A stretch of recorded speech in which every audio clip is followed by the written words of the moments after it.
Welcome back. Now, heavy rains from Tropical Storm Harvey caused large-scale U.S. refinery outages, pushing up gasoline prices, while crude prices rose in early Asian trade today on the back of supply disruptions in Colombia and Libya. Refinery shutdowns from the storm helped push U.S. gasoline prices to 2015 highs on Monday, although they receded slightly today. U.S. West Texas Intermediate crude futures rose 23 cents to $46.80 a barrel after falling more than 2% in the previous session.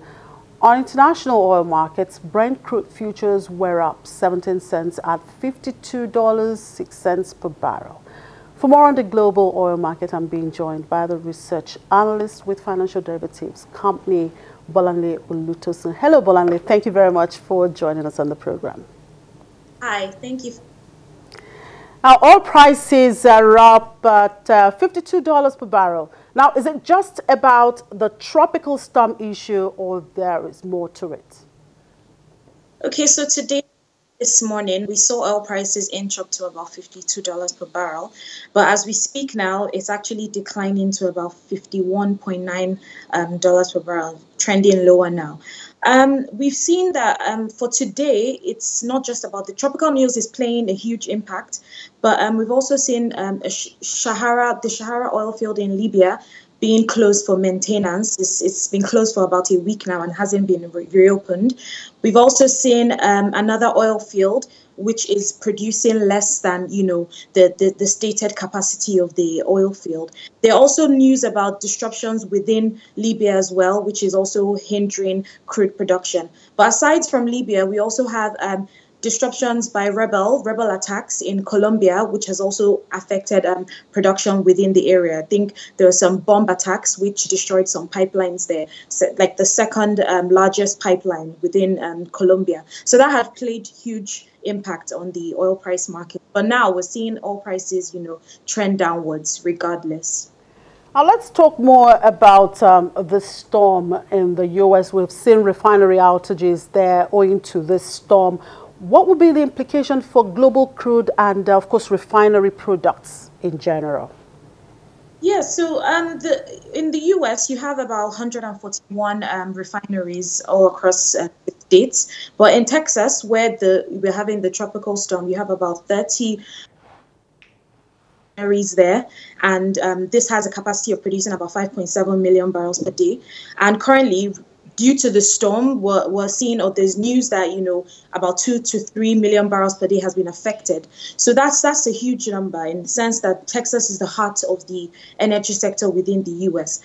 But as far as we're concerned, we've not heard any news about, refinery shutdowns in other aspects of the U.S. So that's good news. But within Texas, we were hoping that, the tropical storms don't, leave lasting impacts on the refineries within the U.S. Now, looking back here in Nigeria and considering the fact that Nigeria is highly dependent on imported refined products, will this really have any implications for the country? Not necessarily. We do import refined products from the U.S., but it's not as significant as we expect it to be. It's other countries our major import partners is Netherlands, so Rotterdam in Netherlands, and we also import from other European countries as well. So the impact of what's happening in the US shouldn't be as significant on our refined products imports. But at the same time, it's cause for concern.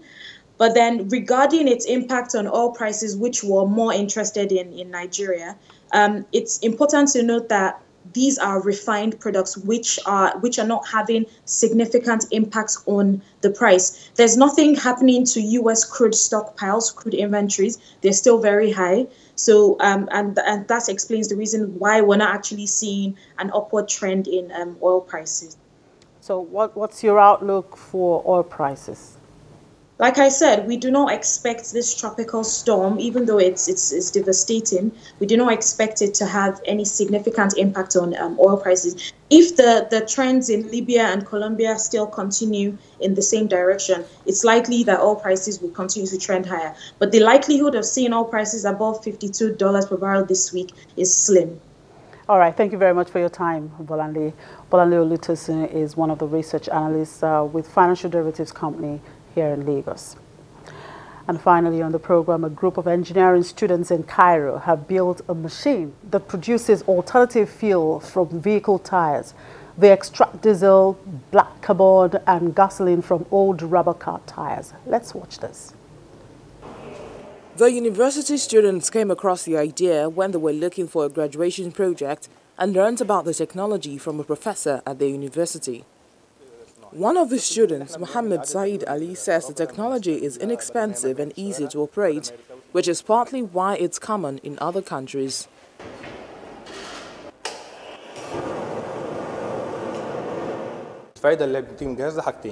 The project consists of the container in which we put the shredded tires. We place a fire under the container which heats the tires, which will begin to evaporate.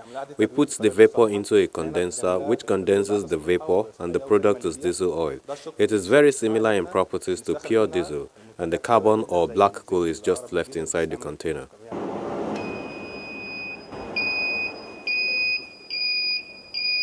The team consists of 12 students divided into 3 groups. The first group was responsible for research and design, the second for manufacturing and production, and the third group searched for investors for the initial application. It took the team 3 months to design the device and another 7 months to build it. Tires are non-biodegradable and it can be difficult to dispose of. The project also helps reduce waste. When we first tried the procedure, we used approximately 10 kilos of used tire. The calculation depends on the temperature and weight of the tires used. So assuming that I'm using 10 kilos of used tire, what is extracted is around 40% of oil similar to diesel, 50% black carbon, and 10% is gas that did not get condensed in the condenser. But these calculations aren't fixed. They change depending on the temperatures used, but I'm giving you approximate measurements. The students are currently producing alternative fuel on small scale, but are searching for investors. And just before we go, the Academic Staff Union of Universities, ASU, has turned down the invitation by the federal government to resolve the 2-week-old industrial action by the university lecturers. ASU President Professor Abiodun Ogunyemi confirmed that the union would not attend the meeting called by the Minister of Labour and Employment today, citing the failure of the federal government to respond to the lecturers' proposal. ASU declared an indefinite strike 2 weeks ago, citing the failure of the government to implement agreements reached with the union in 2009.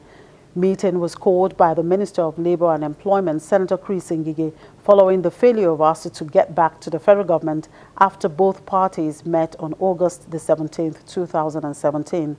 ASU President Professor Abiodun Ogunyemi had told journalists after the talks that the union would announce its decision on the strike within a week after consultations with various chapters of the union. And that's a wrap on the program. Thank you very much for being part of it. I'm Chimeze Obi. Welcome.